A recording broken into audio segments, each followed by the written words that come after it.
पढ़े थे प्लेटो का साम्यवाद।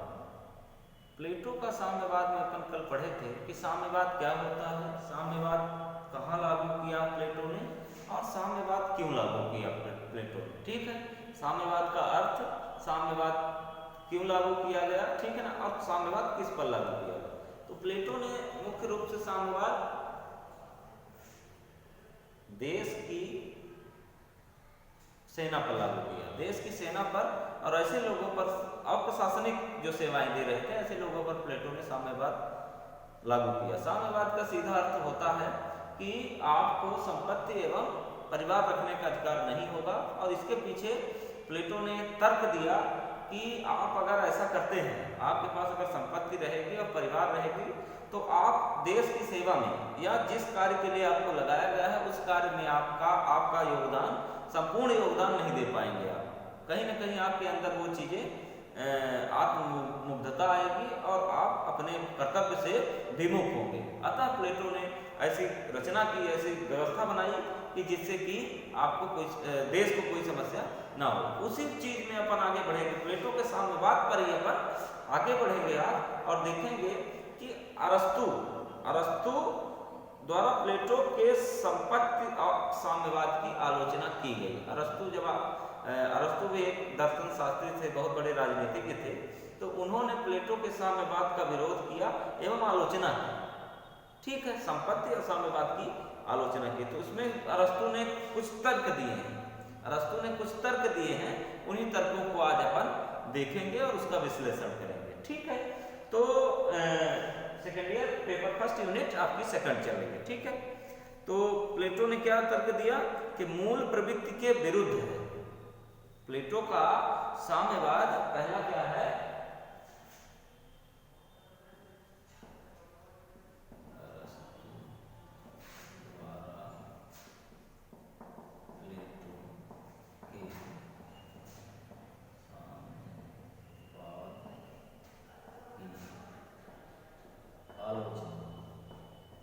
ठीक है, अरस्तु द्वारा प्लेटो के साम्यवाद की आलोचना। तो ये इस आलोचना के पीछे अरस्तु ने तर्क क्या दिया है, मूल प्रवृत्ति के विरुद्ध।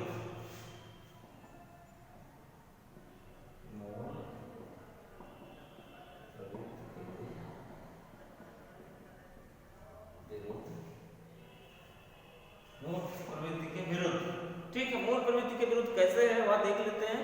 तो क्योंकि प्रत्येक मनुष्य व्यक्ति संपत्ति रखने की स्वाभाविक प्रवृत्ति होती है, इससे न केवल व्यक्ति के कार्य की प्रेरणा समाप्त होगी वरन समाज की उन्नति को धक्का लगेगा। बार्कर ने भी कहा है कि अरस्तु ने व्यक्तिगत संपत्ति को व्यक्ति के लिए यह कहकर उचित बताया है कि वह व्यक्ति का आधार है, नैतिक कार्य का साधन है। यानी कि इसमें एक चीज स्पष्ट की है अरस्तु ने कि संपत्ति रखने का अधिकार व्यक्ति का व्यक्तिगत है। अगर व्यक्ति को संपत्ति रखने का अधिकार उसका छीन लिया जाएगा तो व्यक्ति के मन में उदासीनता की भावना आएगी, वह कार्य नहीं कर पाएगा। ठीक है ना, इस दृष्टिकोण से अरस्तु ने प्लेटो के साम्यवाद की आलोचना की, पहली चीज। दूसरा है राज्य की एकता भी संभव नहीं। दूसरा क्या तर्क दिया है अरस्तु ने, राज्य की एकता भी संभव नहीं। राज्य की एकता भी संभव नहीं। राज्य की एकता भी संभव किस लिए नहीं, क्यों बताया है? तो अरस्तु ने प्लेटो के साम्यवाद इसी आधार पर आलोचना करता है कि वह पूर्ण साम्यवाद न होकर अर्ध साम्यवाद है।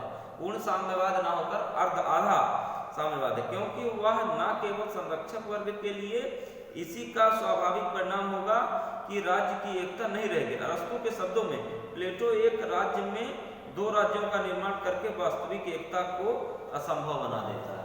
देखिए, बहुत अच्छी बात बताई है अरस्तु ने यहाँ कि राज्य की एकता भी संभव है। राज्य की एकता संभव इसलिए नहीं है क्योंकि प्लेटो के अनुसार जब आप दो कैटेगरी कर देते हैं, एक संपत्ति वाली कैटेगरी जो संपत्ति रखेंगे और एक ऐसी कैटेगरी जो सिर्फ सेवा देकर संपत्ति नहीं रख सकते, तो वहां पर भी एकता संभव नहीं है। कोई कहीं पर भी आप देख लीजिए कि अगर समानता नहीं है तो एकता नहीं होगी। समानता लाइए पहले, इसके बाद एकता आपको देखने को मिलेगी। तो समानता यहाँ नहीं दिखाई दे रही है प्लेटो के साम्यवाद पर। इसलिए नहीं दिखाई दे रही है क्योंकि प्लेटो ने दो गुट बना दिया है, एक संपत्ति वालों का और एक गैर संपत्ति वालों का। अतः अरस्तु इस बात को मानता है और आलोचना करता है कि इसमें देश की एकता कभी संभव नहीं हो पाएगी और देश की एकता इसमें नहीं बनेगी, देश की अखंडता नहीं बनेगी। ठीक है ना, इस तर्क पर अरस्तु कहते हैं। फिर संरक्षक वर्ग खुश नहीं। तीसरा है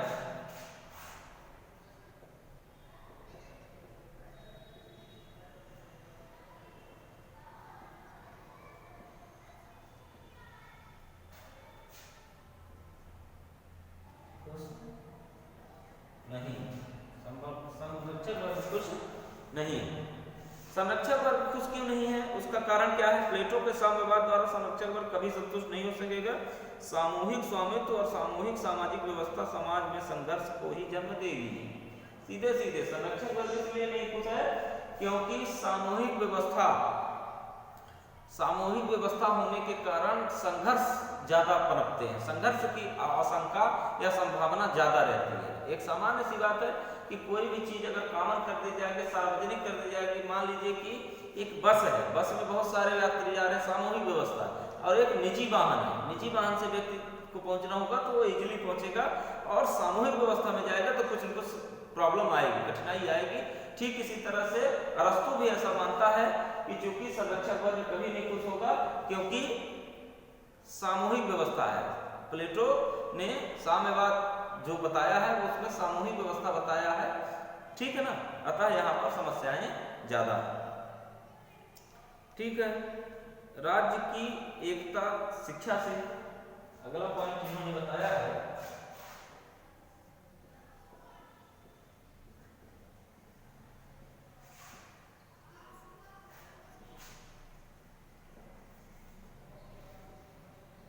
राज्य की एकता शिक्षा से, यानी कि राज्य कैसे एकत्रित होगा, राज्य यूनाइट कैसे होगा।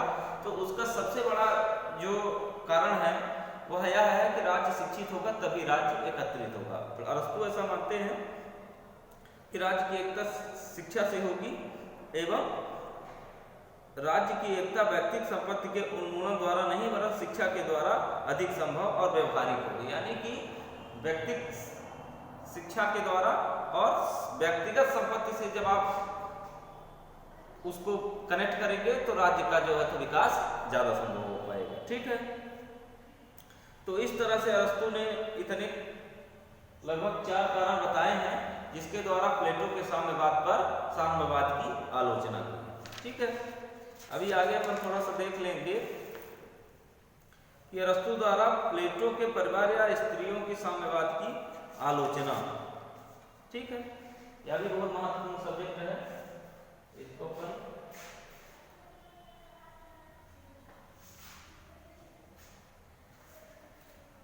ठीक है ना। क्या पॉइंट है कि अरस्तु द्वारा प्लेटो के परिवार,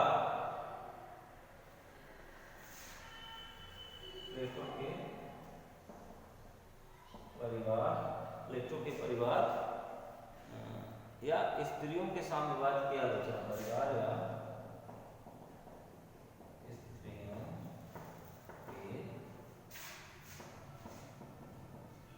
साम्यवाद की आलोचना। ठीक है ना, प्लेटो ने परिवार और स्त्रियों पर जो साम्यवाद लगाया, ठीक है ना, प्लेटो ने जो परिवार पर और स्त्रियों पर जो साम्यवाद लगा है उसकी भी आलोचना अरस्तु करता है। ठीक है ना, क्यों करता है यह अपन देखेंगे। तो पहला कारण है परिवार स्वाभाविक और आवश्यक है। पहला है परिवार स्वाभाविक और आवश्यक है। ठीक है ना, अरस्तु ऐसा मानते हैं कि चूंकि परिवार स्वाभाविक है, हर व्यक्ति का परिवार होना चाहिए और परिवार आवश्यक है, जबकि प्लेटो ने 2 वर्गों को परिवार से वंचित कर दिया। ठीक है, तो इसकी आलोचना अरस्तु द्वारा की गई है। दूसरा कारण इन्होंने बताया है कि कलह और ईर्षा, दूसरा कारण बताया कलह और ईर्षा। कलह और ईर्षा, कलह और ईर्षा का क्या कारण है? कलह और ईर्षा का कारण यह है क्योंकि अगर एक वर्ग को सामाजिक सुखों से, पारिवारिक सुखों से वंचित रखा जाएगा तो निसंदेह कलह होगा, निसंदेह ईर्षा होगी।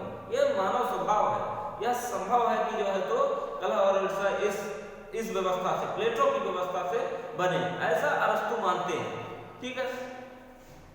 फिर अगला है निकट संबंधियों में विवाह, संतान की उपेक्षा। तीसरा है संतान की उपेक्षा।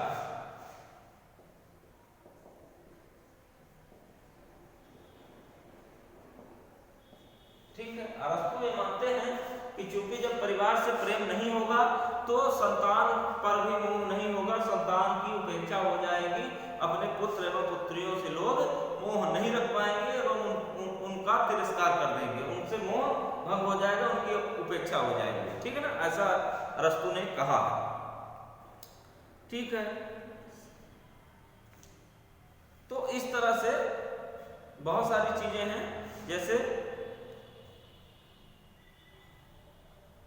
वेश्यावृत्ति को प्रोत्साहन मिलेगा इससे। चौथा अरस्तु ने बताया है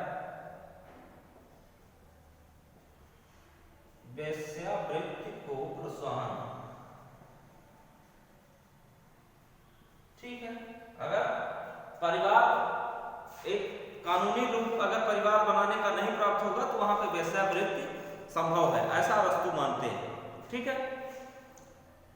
फिर अगला है